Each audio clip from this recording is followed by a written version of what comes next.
बहुत बहुत धन्यवाद संचालनकर्ता दादा संजय पाहन जी और मंच में आसीन हमारे राष्ट्रीय आदिवासी समाज सरना धर्म रक्षा अभियान एवं दिल्ली सरना समाज के हमारे अगुवागण शिक्षाविद डॉक्टर कर्मा उरांव सर, परम पूज्य धर्मगुरु बंधन टीका दादा और आज देश की राजधानी दिल्ली में उपस्थित, दिल्ली के इस जंतर मंतर में उपस्थित तमाम हमारे सरना संगठन के अगुवागण और माता पिता भाई बहन सबों को जमे जमा जय धर्मेश, जय सरना, जय सिंगोंगा, जय मारंगुरु। आज देश की राजधानी दिल्ली में हम अपने अस्तित्व, अपने पहचान की मांग के लिए आज हम लोग यहाँ पर इकट्ठा हुए हैं। हम आदिवासी समाज, आदिवासी कहने से ही पता चलता है जो आदि अनादि काल से इस देश और इस दुनिया में निवास करता है। आज हम इस भारत देश जो कि एक लोकतांत्रिक देश है, जहां धर्म को मानने की आजादी कही जाती है, हमारा संविधान भी इस हक और अधिकार को हमें देता है। और आज जनगणना प्रपत्र में कहा जाए तो आज हिंदू, मुस्लिम, सिख, ईसाई, बौद्ध, जैन कई धर्मों की पहचान है, लेकिन हम आदिवासी जो इस देश के प्रथम नागरिक कहे जाते हैं, आज तक हमें धार्मिक पहचान नहीं दी गई। तो आज अगर हमें धार्मिक पहचान नहीं दी जाती है तो निश्चित रूप से हमारा अस्तित्व खतरे में पड़ता है, क्योंकि हम आदिवासी हैं। तो हम देखा जाए तो अगर ये आदिवासी ये हमारे शरीर की तरह है और उस शरीर का आत्मा जो है वो सरना धर्म है। इसी सरना धर्म के अंतर्गत हमारे पुरखों का जो सोच है, जो विचार है, जो प्रकृति के अनुरूप जो चलने का जो सोच है, वो इस सरना धर्म में निहित है। आज हमारे पुरखों की जो व्यवस्था है वो अपने आप में परिपूर्ण है।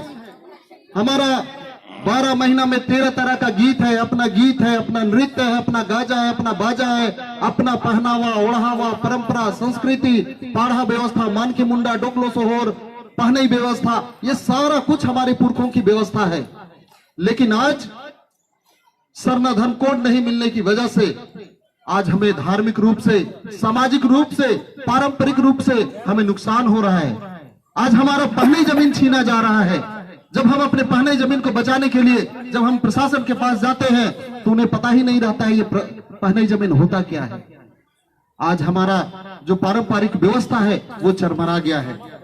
ये आदिवासी समाज कस्टमरी लॉ से गाइड होता है, लेकिन जब हमारे ऊपर अत्याचार होता है या किसी तरह का नुकसान होता है, हम पुलिस प्रशासन या हम जाते हैं तो वहां से उन्हें हमारे हक अधिकार के बारे में किसी तरह की जानकारी नहीं होती है। तो ये सरना कोड हमारे लिए निहायत जरूरी है।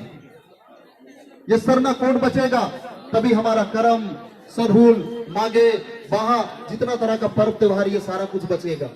अन्यथा आज हमारा धार्मिक पहचान नहीं होने की वजह से आज हमारे आदिवासी समाज के लोग आज धर्मांतरण कर रहे हैं। धर्मांतरण करने के बाद उसका समूल अस्तित्व ही नष्ट हो जा रहा है।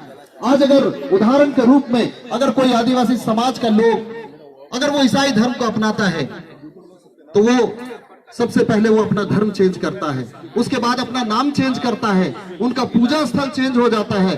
अब वो सरना में, चाला अड्डा में या जाहिर थान में पूजा करने नहीं जाता, वो चर्च जाता है। उनका जो पुजारी है वो चेंज हो जाता है। अब वो नैगे या पाहन से पूजा नहीं करवाते हैं, वो पादरी से पूजा कराते हैं। उनका जो मरने के बाद जहां हम जाते हैं, हमारा मसड़ा वो चेंज हो जाता है, वो कब्रिस्तान हो जाता है। यहां तक कि धर्मांतरण के बाद हमारे महापुरुष भी चेंज हो जाते हैं। हमारे महापुरुष जो भगवान बिरसा मुंडा है, वीर बुद्धू भगत है, सिद्धू कानू है, तेंगा खड़िया है, धर्मांतरण के बाद वो जेवियर, थॉमस, अन्ना, उर्सलैन हो जाते हैं। तो हमारा समूल ही नष्ट हो जाता है। तो इसलिए इस आदिवासी शरीर के अंदर वो आदिवासी शरीर तब तक जिंदा है जब तक उस शरीर में सरना धर्म रूपी आत्मा निवास करता है। अगर वो आत्मा वहां से निकल जाए, वो आदिवासी जीते जी मर जाता है। अगर ये मेरा शरीर है, इस शरीर से अगर मेरा आत्मा निकल जाए तो हमको लोग कितना भी चाह ले, कितना भी प्यार कर ले, इस शरीर को कहीं रखा नहीं जाएगा, बल्कि इसे जला दिया जाएगा या दफना दिया जाएगा, अन्यथा यह शरीर बदबू मारने लगेगा। तो कहीं ना कहीं आज हमारे धर्म के साथ, हमारे आदिवासी समाज के साथ इसी तरह का खिलवाड़ हो रहा है कि इस आदिवासी समाज में आज कोई इस तरह का आत्मा घुस जा रहा है, कोई इधर से आत्मा घुस जा रहा है, इस तरह की बात हो रही है, जिसके कारण आज हमारा जो मूल जो व्यवस्था है, हमारे पुरखों की व्यवस्था है, वो छिन भिन हो रही है। तो ये आज सरना धर्म कोड की जो मांग है, सिर्फ हमारे लिए नहीं, पूरे दुनिया के लिए हम इस सरना कोड की मांग कर रहे हैं, क्योंकि सरना धर्मावलंबी जो किसी व्यक्ति को भगवान नहीं मानते हैं, ये सरना धर्मावलंबी जो किसी व्यक्ति द्वारा बनाए गए इमारत को पूजा स्थल नहीं मानते हैं, ये सरना धर्मावलंबी किसी व्यक्ति द्वारा लिखे गए किसी पुस्तक को ग्रंथ के रूप में नहीं मानते हैं, बल्कि हमारे आदिवासी समाज, हमारे पुरखों की व्यवस्था है, वो इस साक्षात इस प्रकृति को जिसे सृष्टिकर्ता ने बनाया है, उसे ही आधार मानकर इस सरना धर्म के रूप में मानते हैं। पूरी दुनिया जानती है कि इस प्रकृति के बिना हम एक क्षण भी जीवित रहने की कल्पना नहीं कर सकते हैं। आज अगर कोई नेता मंत्री आए तो लोग कड़कती धूप में भी लंबे लंबे लाइन लगा लेते हैं, लेकिन अगर ये प्रकृति जो बिना मांगे हमें हवा देता है, अगर वो एक क्षण के लिए रुक जाए तो हम मर जाएंगे। दुनिया का कोई भी जीव जंतु, किसी भी जाति धर्म का लोग हो, किसी भी देश दुनिया के लोग हो, वो जीवित नहीं रह सकते हैं, लेकिन उस प्रकृति का हम आभार कब प्रकट करेंगे? आज लोगों का नजरिया चेंज हो गया है। आज कहीं ना कहीं वो भी कहते हैं हम भी प्रकृति को मानते हैं, लेकिन अगर नजरिया देखा जाए तो नजरिया में जमीन और आसमान का अंतर है। आज अगर हम इस पेड़ पौधे को देखते हैं तो हम सोचते हैं ये पेड़ पौधा हमें ऑक्सीजन देती है, ये पर्यावरण को शुद्ध रखता है, इससे हमारा जीना खाना होता है, लेकिन आज के तथाकथित सभ्य समाज इस प्रकृति को इस रूप में देखते हैं। अगर वो पेड़ को देखते हैं तो वो सोचते हैं कि इस पेड़ को काटेंगे और इसकी लकड़ी को अगर हम बेचेंगे तो लाखों रुपया कमाएंगे। जब हम नदी को देखते हैं आदिवासी समाज के लोग, तो हम सोचते हैं ये नदी का पानी जो छल छल बह रहा है, इससे हम सिंचाई करेंगे, खेती करेंगे, हमारे मवेशी पानी पिएंगे, हमारे लिए सुविधा होगी। लेकिन तथाकथित सभ्य समाज, आज का पढ़ा लिखा, चाहे डॉक्टर इंजीनियर जो भी हो, आज वो उस नदी को इस रूप में देखता है कि यहाँ का बालू अगर हम बेचते हैं तो करोड़ों रुपया हम कमाएंगे और बड़ा आदमी बनेंगे। पहाड़ को देखता है तो वो सोचता है कि इस पहाड़ से हम, पहाड़ का पत्थर को अगर हम बेचेंगे तो यहां से करोड़ों कमाएंगे। और इस तरह से हम लोग पूरी दुनिया में देख रहे हैं कि जहां भी आदिवासी को नुकसान पहुंचाया जा रहा है, उसका मकसद इतना है कि हम प्रकृति को नुकसान पहुंचाकर उसे हम संपत्ति के रूप में देखें और वो पैसा कमाएं। और आज पहाड़ खत्म हो जा रहे हैं, नदी को नाला बना दिया जा रहा है, ये पेड़ पौधे खत्म हो जा रहे हैं। आप लोग कुछ दिनों से अभी दिल्ली में हैं, आप लोग महसूस कर रहे हैं। आप जब शाम में जब अपने रूम में पहुंचते हैं, जब आप थकार करते होंगे, जब आप रुमाल को अगर नाक में डालकर देखते होंगे तो वो काला हो जाता है। वो इसलिए कि यहाँ पोल्यूशन है, यहाँ प्रदूषण है। लेकिन आप जो अभी कहीं कहीं जहां आदिवासी लोग बचे हुए हैं, आज वो प्रकृति से जुड़े हुए हैं, तो आज वहां हमें शुद्ध हवा हमें सांस के रूप में मिलता है। आज हम लोग नहीं चाहते हुए पानी को हम लोग बोतलों में खरीद रहे हैं, कल के दिन में हवा को भी हम लोगों को खरीदना पड़ेगा। तो आज मुख्य धारा में जुड़ने की बात आदिवासियों को कही जाती है, लेकिन दुनिया के लोगों को समझना होगा कि मुख्य धारा जो आज के तथाकथित सभ्य समाज, वो मुख्य धारा नहीं है, बल्कि आज जो आदिवासी समाज है वो मुख्य धारा है, जिससे लोग भटक गए हैं। और वो जो आज के समय में जो धुआं छोड़ते हैं, जिसे वो विकास बोलते हैं, कहीं ना कहीं वो अंधविकास है। आज विकास और अंधविकास, विकास और अंधविकास में उतना ही अंतर है जिस तरह से विश्वास और अंधविश्वास में अंतर है। ये विकास के नाम पे आज पूरे दुनिया को तबाह कर दिया जा रहा है। तो आज हमें इस चीज को जानने की जरूरत है। तो हम इस प्रकृति को मानते हैं। ये कोरोना काल हम लोगों को लगातार इस चीज का एहसास दिलाया कि आज कोई गाड़ी की वजह, कोरोना काल में किसी को गाड़ी की जरूरत नहीं थी, नए नए कपड़ों की जरूरत नहीं थी, इमारत की जरूरत नहीं थी, बल्कि शुद्ध हवा की जरूरत हो रही थी। तो आज आदिवासी बचेगा तभी ये प्रकृति बचेगा, और ये प्रकृति बचेगा तभी ये दुनिया बच पाएगा। इसलिए आदिवासी का बचना जरूरी है। इस दुनिया को बचाने के लिए आदिवासी का बचना जरूरी है। इसलिए हम लोग सरना धर्म कोड की मांग कर रहे हैं। अन्यथा सारे लोग जब धर्मांतरण कर जाएंगे और हमारे पुरखों का जो सोच है वो उस धर्मांतरण में विलीन हो जाएगा, ये दुनिया भी उसी में विलीन होकर खत्म हो जाएगा। इसलिए हमें इसे जानने की जरूरत है। लेकिन विडंबना यह है कि आज ये आजाद भारत कहने के लिए आजाद भारत है, लेकिन कहीं ना कहीं इस लोकतंत्र में भी नैतिकता का हनन हो गया है, नैतिकता खत्म हो गया है। अन्यथा जब जनगणना प्रपत्र में धर्म कोड की बात थी, हिंदू मुस्लिम सिख ईसाई बौद्ध जैन को जब धर्म का दर्जा दिया गया, उसको पहचान दी गई, तो हम आदिवासी उससे भी पहले से यहाँ पर है। बिना कहे हम लोगों को सरना धर्म कोड मिलना चाहिए था। लेकिन आज विडंबना यह है कि आजादी के कई साल हो गए और आज हम लोगों को राजधानी में आज भी हमें अपने धार्मिक पहचान की मांग करने की जरूरत पड़ती है। आज उन्हें एहसास करना चाहिए। आज अगर जनगणना प्रपत्र से अगर हिंदू को हटा दिया जाए और उसको कहा जाए आप अन्य में अपना दर्ज कीजिए, उनका समाज छिपछान हो जाएगा, खत्म हो जाएगा। आज ईसाई हो मुस्लिम हो किसी भी, अगर उन्हें कोड नहीं दिया जाता है वो समाज अपने आप खत्म हो जाएगा। तो आज इस समाज को बचाने के लिए सारे जगह अपनी अपनी व्यवस्था है। लोग रोज मस्जिद जाते हैं, रोज चर्च जाते हैं, रोज मंदिर जाते हैं ताकि वहां मिले जुले और आगे बढ़ने का बात कर सके। लेकिन हमारी पहचान नहीं होने की वजह से आज हमारा सारा कुछ तितर बुतर होता हमें दिख रहा है। तो आज बहुत सारे लोग, आज जब हम लोग सरना धर्म कोड की बात कर रहे हैं, तो आज हमें भटकाने के लिए बहुत सारे लोग आते हैं और बोलते हैं कि नहीं सरना धर्म कोड नहीं, बल्कि कोई ट्राइबल कोड मांगता है, कोई आदिवासी कोड मांगता है। हम लोगों को समझने की जरूरत है, हम आदिवासी हैं, हम ट्राइबल हैं, इसमें कोई दो मत नहीं है।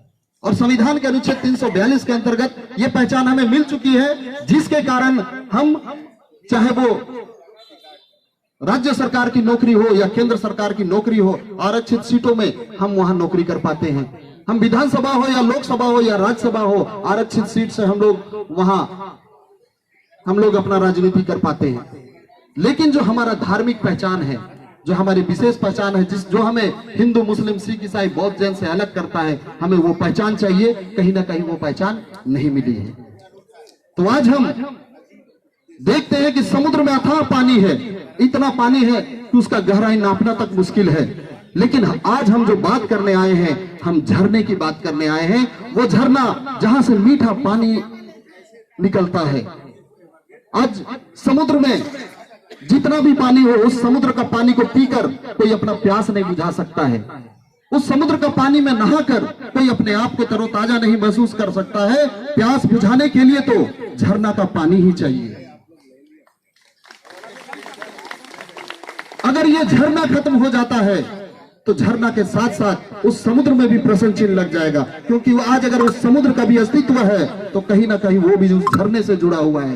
तो आज हम लोग सरना धर्म की बात कर रहे हैं, जो एक झरने की तरह है। आज अगर इस सरना धर्म पे खतरा है तो कहीं ना कहीं अन्य धर्मों में भी खतरा है, पूरी दुनिया में खतरा है। क्योंकि हम लोग इसको जानते हैं कि एक समय था जब ना हिंदू था, ना मुस्लिम था, ना सिख, ना ईसाई, ना बौद्ध, ना जैन, कुछ भी नहीं था। उस समय इतना भ्रष्टाचार नहीं था, लोग झूठ नहीं बोलते थे, किसी पर अत्याचार नहीं करते थे। एक तरह से कहा जाए तो वो सतयुग था। आज कदम कदम में मंदिर है, मस्जिद है, गिरजा है, गुरुद्वारा है, कुरान, बाइबल, हदीस है। कई प्रवर्तक इस दुनिया में आए, लेकिन इस युग को उस हिसाब से महाधर्मयुग होना चाहिए था, महासतयुग होना चाहिए था। लेकिन ये कौन सा युग है? ये कलयुग है। ये अब तो भटयुग हो गया है। कारण क्या है? कारण क्या है? लेकिन कारण जानने से पहले हम लोग एक चीज और देखना चाहेंगे कि आज इस कलयुग और इस भटयुग में भी अगर दुनिया के किसी भी जाति धर्म या किसी भी देश के लोगों से पूछ दिया जाए कि इस कलयुग और भटयुग में भी आज भी सबसे सच्चे, सबसे अच्छे और सबसे ईमानदार कौन लोग हैं, तो किसका नाम आता है? हम आदिवासियों का, हम प्रकृति प्रेमी आदिवासियों का। क्योंकि हम इस प्रकृति से सीखते हैं। ये प्रकृति किसी से छल नहीं करता है। अगर हम इस पेड़ में अगर पत्थर भी मारे तो उसके बदले वो हमें पत्थर नहीं मारता है, बल्कि मीठा मीठा फल देता है। हम इस पेड़ से सीखते हैं। इसलिए आज हम पर जितना भी अत्याचार हो जाए उसके बाद भी हम किसी पर अत्याचार नहीं करते, बल्कि उसका भला ही करते हैं। आज आदिवासी समाज कभी किसी को नुकसान नहीं पहुंचाता है, लेकिन आज हमारे धर्म पर भी अतिक्रमण हो रहा है, हमारे जगह जमीन पर अतिक्रमण हो रहा है, हमारी बेटी बहू पर अतिक्रमण हो रहा है, हर जगह अतिक्रमण का हम शिकार हो रहे हैं। तो कहीं ना कहीं नैतिकता का पतन हुआ है, धर्म के नाम पर अधर्म का काम हो रहा है। आज धर्म के नाम पर कोई अपने आप को बड़ा बताना चाहता है, किसी को छोटा बताना चाहता है, धर्म के नाम पर कोई अपना संख्या बटोरने में लगा हुआ है। तो कहीं ना कहीं धर्म के नाम पर अधर्म का काम हो रहा है। धर्म का मतलब होता है सच्चाई, अच्छाई, ईमानदारी, नैतिकता, मानवता, जिम्मेवारी, कर्तव्य। आज कोई अपने आप को हिंदू कह दे, मुस्लिम कह दे, सिख कह दे, ईसाई कह दे, लेकिन अगर उसके अंदर नैतिकता नहीं है, मानवता नहीं है, ईमानदारी नहीं है, जिम्मेवारी नहीं है, क्या वो धर्मी हो पाएगा? नहीं हो पाएगा। तो धर्म की आत्मा है सच्चाई, अच्छाई, ईमानदारी, नैतिकता, मानवता। हिंदू, मुस्लिम, सिख, ईसाई, बौद्ध, जैन बोलने से कोई धर्मी नहीं होता है, बल्कि धर्म का आत्मा का जीवित रहना जरूरी है। और आज हम उस प्रकृति को, अपने पुरखों की चीजों को मानते आए हैं। वो युग भी सतयुग था, हम सच्चे थे, अच्छे थे, ईमानदार थे, उसी चीज को आज तक हम लोग मानते आए हैं। और आज भी हम लोग आज के चकाचौंध में नहीं भटके हैं, जिसके कारण आज भी हम लोग सच्चे हैं, अच्छे हैं और ईमानदार हैं। आज भी हम लोग इसी पेड़ के नीचे और पहाड़ और टोंगरी में पूजा किया करते हैं। हम उस प्रकृति को मानते हैं, इसलिए हम इस प्रकृति से सीखते हैं। पानी से हम सीखते हैं कि पानी किसी का प्यास बुझाता है, किसी का मैल साफ करता है, किसी को सींचता है तो उसे बड़ा होने में मदद करता है। हम आदिवासी सरना समाज के लोग भी आज हम पानी की तरह स्वच्छ है, किसी का काम आते हैं, किसी को बढ़ने में मदद करते हैं, किसी का टांग हम लोग नहीं खींचते हैं। तो आज हम इस धर्म को बचाने की बात कर रहे हैं, जिसका बचना इस दुनिया के बचने के लिए जरूरी है। तो आज हम उसके लिए हम सरना धर्म कोड की मांग कर रहे हैं। अगर ये बातें अगर दुनिया के लोगों को समझ में नहीं आती है, तो हम लोगों को समझ जाना होगा कि आज हम लोग दुनिया के लोगों को, जिसको हम लोग समझदार बोल रहे हैं, वो समझदार नहीं है, वो तथाकथित समझदार है। दुनिया के समझदार लोग आप हैं, जो कि आज तक इस प्रकृति को बचा कर रखे हैं और आज भी दुनिया के लिए सोचते हैं। आज आपके सोच की जरूरत है। इस दुनिया में अगर फिर से वो सच्चा युग अगर आएगा, लोगों में सच्चाई, अच्छाई और नैतिकता आएगी, तो वो आएगी तो सिर्फ और सिर्फ आपके बदौलत आएगी, इस सरना धर्म के बदौलत आएगी। तो आज हम लोग इस सरना धर्म की कोड की जो मांग कर रहे हैं, ये मांग हम सैद्धांतिक रूप से, लोकतांत्रिक तरीके से हम लोग मांग कर रहे हैं। अगर ये मांगे हमारी नहीं मानी गई, तो प्रकृति जब इससे अति हो जाता है, छेड़छाड़ इससे अति हो जाता है, तो ये प्रकृति भी विकराल रूप लेती है और प्रलय आता है। तो हम आदिवासियों के साथ अगर छेड़छाड़ होगा और हमें अगर धार्मिक पहचान नहीं दी जाएगी, तो हमारे समाज के अंदर भी वो उबाल आएगा और इस दुनिया में प्रलय आएगा। क्योंकि आज हम लोग जानते हैं कि देश दुनिया में बहुत सारे राजा रजवाड़ हुए, बहुत सारे राजा रजवाड़ हुए जो अपने वर्चस्व के लिए लड़ाई किए, अपना शासन के लिए लड़ाई किए, अपना दायरा बढ़ाने के लिए लड़े। लेकिन हमारे पुरखों ने भी लड़ा, आदिवासी समाज के जो महापुरुष है वो लोग भी लड़े, लेकिन वो लोग इस चीज के लिए नहीं लड़े। वो लोग जब भी लड़े तो इस जल, जंगल, जमीन को बचाने के लिए लड़े, इस प्रकृति को बचाने के लिए लड़े, इस सरना धर्म को बचाने के लिए लड़े। तो हम उसके वंशज हैं, हमारे शरीर में भी उनका खून बहता है। आज हमें इस सरना धर्म कोड के लिए लड़ना होगा, अड़ना होगा, क्योंकि इस दुनिया में कोई हमेशा के लिए नहीं आया है। आज आए हैं, इस दुनिया से जाना हमारा निश्चित है। कोई आगे जाएगा, कोई पीछे जाएगा, इस दुनिया में वही चीज रह जाएगा जो हम लोग काम करके जाएंगे। इसलिए हम लोग एक लाइन अक्सर हम लोग मन से कहते हैं, कितना जिया वो मायने नहीं रखता है, मायने ये रखता है कि कैसे जिया। भगवान बिरसा मुंडा इस दुनिया में मात्र 25 साल जिए, लेकिन उसके बाद भी वो कभी नहीं मरे। आज भी पूरे देश दुनिया में उनको याद किया जाता है। आज भी हम लोग इस धर्म को बचाने के लिए संघर्ष करेंगे। इस संघर्ष में हमारी जान तक चली जाए, लेकिन उसके बाद भी हम लोग युगों युगों तक जीवित रहेंगे। इसलिए हमें संघर्ष करना है, लड़ना है और इस प्रकृति को बचाना है, इस सरना धर्म को बचाना है, इस दुनिया को बचाना है। तो बहुत सारी बातें हैं और बहुत सारे लोग हैं और समय कम है, लेकिन हम लोग लगातार संघर्षरत रहें। आज देश के विभिन्न राज्यों से प्रतिनिधिगण आए हुए हैं, आप लगे रहें, अड़े रहें। निश्चित रूप से कल का दिन इस सरना धर्म के रूप सरना धर्म के माध्यम से पूरे दुनिया को जाना जाएगा, प्रकृति बचेगा और हमारे पुरखों का सोच बचेगा। तो इतना ही कहकर अपनी बातों को अंत करते हैं और एक जोरदार नारे के साथ अपनी बातों को अंत करते हैं।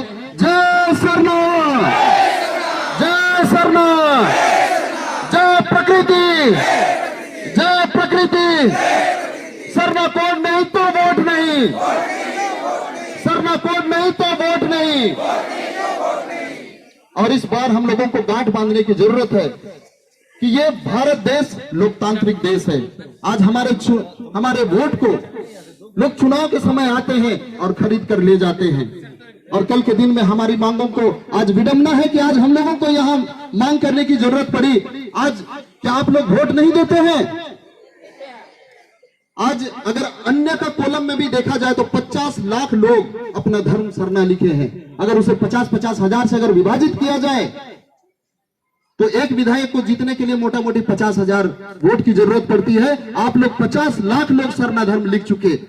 आज हम लोगों को यहाँ आने की जरूरत पड़ी। अगर यहाँ हमारे केवल जनप्रतिनिधि आते तो हमारी मांग पूरी हो सकती थी, लेकिन आज वो लोग सोए हुए हैं। और आज भी हम लोगों को अपना घर का काम धाम सारा कुछ छोड़ के आज सरना कोड की मांग करने के लिए हम लोगों को यहाँ आना पड़ता है।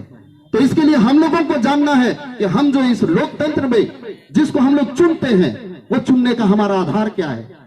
वो हमारा प्रतिनिधि है, हमारी बातों को यहाँ रखने के लिए उनको चुना गया है, ना कि उसे वो पद दे दिया जाए जिसके कारण वो कमाए और इतना खाए कि उसका उल्टी तक हो जाए लेकिन दूसरों को ना दे। इसके लिए नहीं चुना गया है। तो हम उन्हें अपने प्रतिनिधि के रूप में चुनते हैं, तो उन्हें हमारा प्रतिनिधित्व करना है। और अगर नहीं होता है तो हमारा जो नारा है सरना कोड नहीं तो वोट नहीं, ये सिर्फ बोलने के लिए नहीं होगा, इसे अमली जामा पहनाने की जरूरत है, इसे अमल करने की जरूरत है। और इस बार कोई भी चुनाव हो, चाहे अभी छोटा चुनाव हो या 2024 की लोकसभा के चुनाव हो, हमारा एक ही नारा रहेगा और उस नारे पे हम लोग अमल करेंगे पूरे देश और देश के विभिन्न राज्यों के लोग कि सरना कोड नहीं तो, सरना कोड नहीं तो, सरना कोड नहीं तो। जिस दिन आप इतना कर दिए वो आपके घर सरना कोड ला कर दे देगा। तो इतना ही कहकर अपनी बातों को अंत करते हैं। सबों को जय सरना, जय सिंह बोंगा, जय मारंग गुरु।